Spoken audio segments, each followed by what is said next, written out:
In the beginning of times, the online ads world was pretty dire.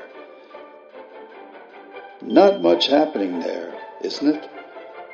One day, scientists discovered the use of cookies in online world, and ever since, the ad tech has been thriving. Look at all those metrics. Impressions, clicks, look, there is click-through rate, there is a conversion. Here we are at the official Google cookie factory of the internets. Look at all the nice dough being made, and that is one batch of cookies done, ready for dispatch. You get a cookie, and you get a cookie, and you get a cookie, and you get a cookie. Okay, we get it. Everyone gets a cookie. Everyone is enjoying a slice of the pie of the cookie magic. Ad tech is happy. Advertisers are happy. Thank you, Uncle Google. Even publishers are happy. Sort of. But all these cookies generated lots of data about users.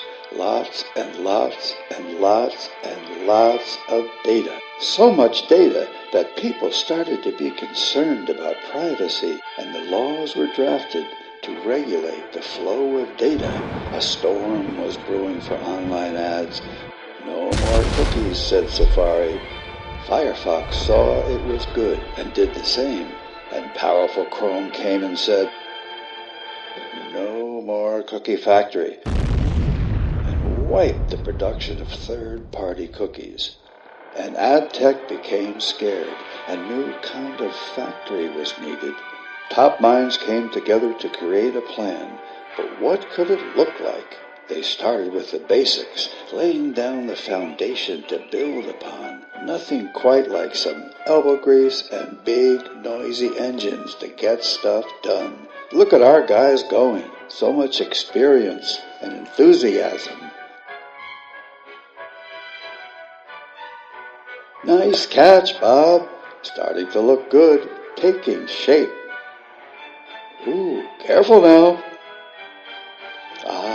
There it is, our bespoke first-party data factory, mighty and fearsome. Oh, there we go, receiving the raw input from the users. See that? That's hot stuff. Privacy data. Good thing we have protection in place. Don't want no accident. Look at it taking shape. And here it is, the engine of future growth, fueled by data. Watch it go at full speed. A dream. Don't let it be a dream, and leave your competition in the dust.